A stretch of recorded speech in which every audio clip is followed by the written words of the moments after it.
Good morning, Ormoc! Ang ganda ng aking view, no? Dito ako ngayon sa harapan ng Superdome. Habang wala pa ang kompetisyon, lumabas muna ako dito at mag-walking. Habang nagwo-walking ako, may isang matandang nagtanong sa akin. Tinanong ako kung taga Ormoc ba ako. Sabi ko, hindi po. Nagulat siya na taga Marilao ako. Ano daw yung ginagawa ko dito sa Ormoc? So sinabi ko sa kanya na mayroong fencing competition ang Philippine Fencing Association. At sinabi ko na nandito din yung anak ko sa competition. Alam mo ba ang sabi niya? Nako, yung bisyo na yan, napakamahal yan. Nagtanong ulit siya, yung bisyo nyo ba na yan ay funded ng Marilao, Bulacan? Sabi ko naman, hindi po, gasto po namin yan. Patuloy ulit siya sa pagja-jogging. And then, may gusto pa ata siyang itanong kaya bumalik siya sa akin. Ang tanong ulit niya, sinong nagbayad ng hotel nyo? Sino nagbayad ng pamasahe nyo papunta dito at mga pagkain nyo? Sabi ko po, kami din po ang nagbayad niyan. Sabi ulit niya, grabe talaga yung bisyo nyo, napakamahal. Yung ibig sabihin ni tatay, kasi Bisaya din ako, yung bisyo, yan yung hobby.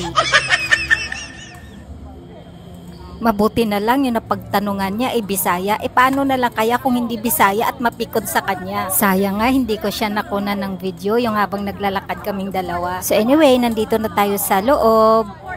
Itong competition na to, competition to ng mga malalakas. Mapapasabak dito si Renzo, pero para sa akin okay para mahasa siya sa training at magkaroon siya ng experience kung paano makipag-compete sa mga magagaling at mga veterano na sa mga competition.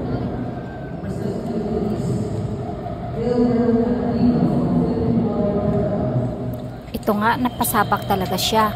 Ang unang opponent niya ay coach ng UP. Sobrang galing nitong coach na to. Ang iniisip ko, sana wag lang masiro si Renz, kahit 1 point lang siya, okay na ako.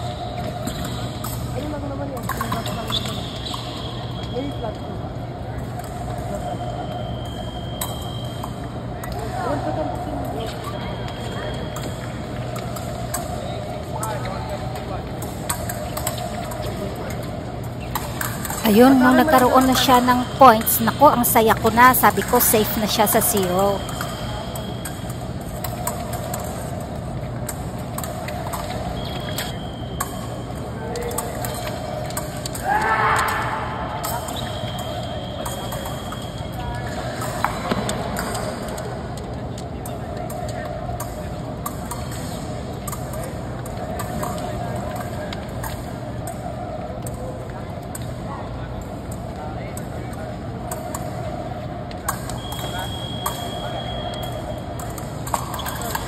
Simple lang ang galawan ni coach, pero alam niya kung saan niya i-target ang kanyang opponent. Ang score po nila dito ay 5-2. So ibig sabihin, 2 po ang points ni Renzo. Ang gagaling ng mga opponent ni Renzo, kaya sabi ko sa kanya, okay lang yun. Kahit yung score mo ay 1. Actually nga, nakakuha pa nga siya dito for the first time ng 0. Nakita ko ang lungkot-lungkot niya. Sabi niya sa akin, nagugulat ako mami kasi ang gagaling nila. Sabi ko, yan ang magandang experience para pag-igihin mo pa ang pag-practice. After ng competition, dali-dali na kami pumunta sa paradahan ng van. Napag-alaman ko na malapit lang dito sa Superdome, 3 minutes lang by walking. Nandoon na yung paradahan ng papuntang Tacloban. At doon ko rin napag-alaman na 210 lang ang pamasahe, pag estudyante ay 180. Ngayon, kung gusto mo magpahatid sa airport ay additional 100 pesos per head. Kasama namin dito ang isang nanay at ang isang player ng Sabre. Sabay kaming uuwi. Ito pala ang hotel na malapit sa Superdome at malapit din sa port. Bye for now, Ormoc. Paalis na kami. Andito na ang aming mga kasamahan. Yung van pala dito ay 3 lang ang sakay sa isang lane. Hindi kagaya sa Maynila na 4. Ang ginawa namin, kumuha kami ng extra 2 seats para sa aming mga baggage. Ang competition ay until June 9. Pero iba't ibang kategory. Yung kay Renzo tapos na yung kanyang kategory. Kaya uwi na kami.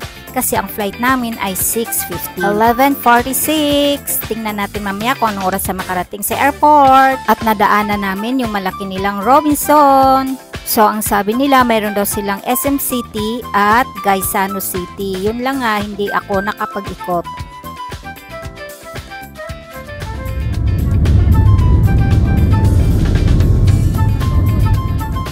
Nung malapit na sa Tacloban ay bumuhos ang malakas na ulan.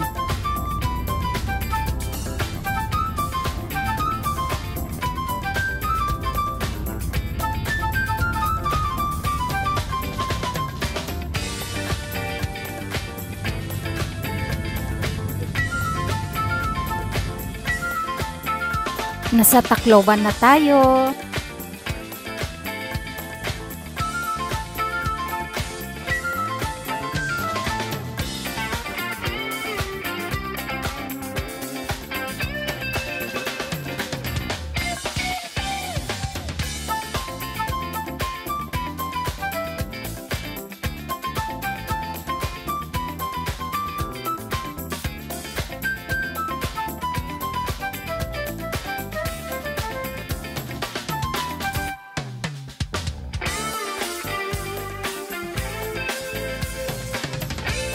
Papunta na kami ng airport, hatid kami ng driver.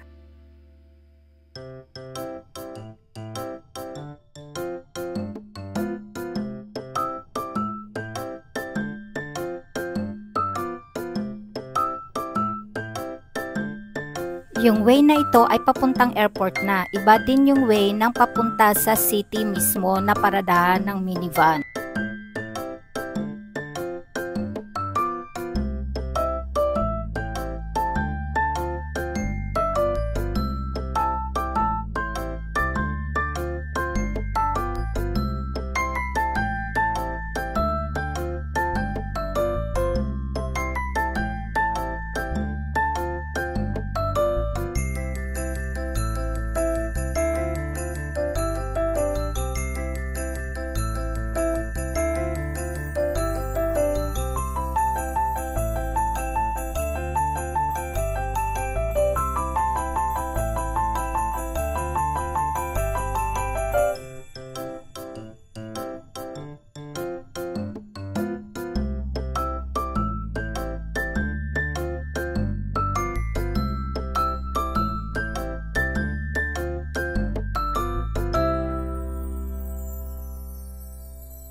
Sa nakikita ko, mayroon pala silang kinoconstruct dito na bago nilang airport na medyo malaki.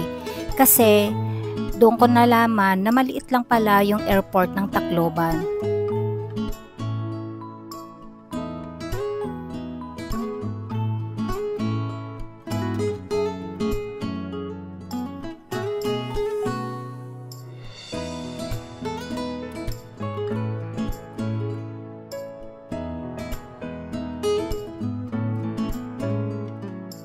Papasok na tayo sa airport mismo, sa entrance gate.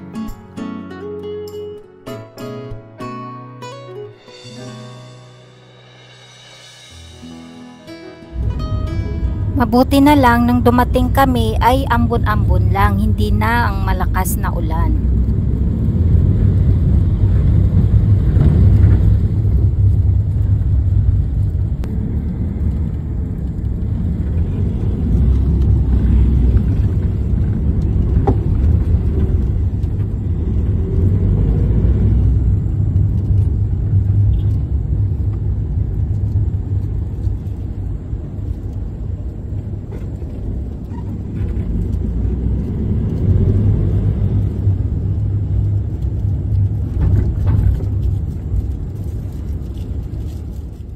(11:46) kami umalis at dumating kami dito ng 2:30. So napaaga ang aming dating. Dahil naboboard ako, so iikot ko muna kayo dito sa airport ng Tacloban. Actually, ayaw sana kaming papasukin ng guard sa loob kasi daw mamaya pa daw yung check-in namin. Mabuti na lang napakiusapan kaya nakapasok kami sa loob at doon magtambay.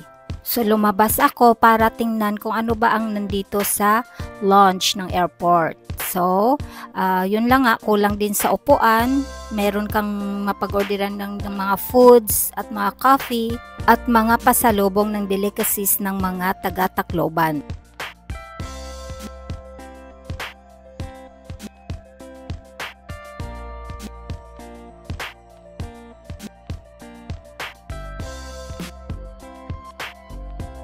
Meron ditong dumadaan na jeep from the airport papunta ng city.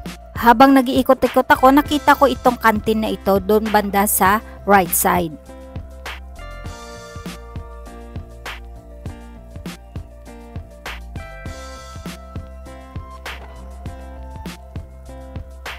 At dito sa kantin na ito, may nakita akong mga lutong bahay. Takam na takam akong kumain ng mga gulay dito. Naisip ko, babalik at babalik ako dito. Kaya yung in-order ko dito ay ang nilagang fish. Ang serving ay 150, free na po ang rice. Pero ako, hindi ko na kinuha yung rice. In fairness, ang sarap ng luto nila. 3:45, yun na, pwede na kami mag-check-in. Ito ang kasama namin, si Mami Nick at saka si Kyle. Si Kyle kasi Saber, si Renzo naman Epi. Ang schedule namin ay magkaiba. Iba kasi yung laban na oras ni Kyle. Nakapasok na kami sa loob dahil mayroon na kaming boarding pass. So ito ang itsura sa loob. Ayan. Dahil nagutom si Renzo, so naghahanap siya ng gusto niyang kainin.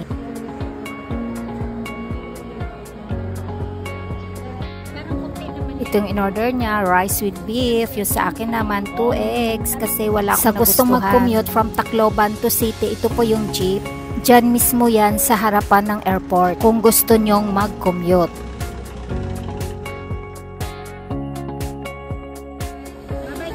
Dito na kami sa Maynila. It's time to say goodbye. See you sa RF. So, dito na lang guys. Thank you for watching and God bless everyone.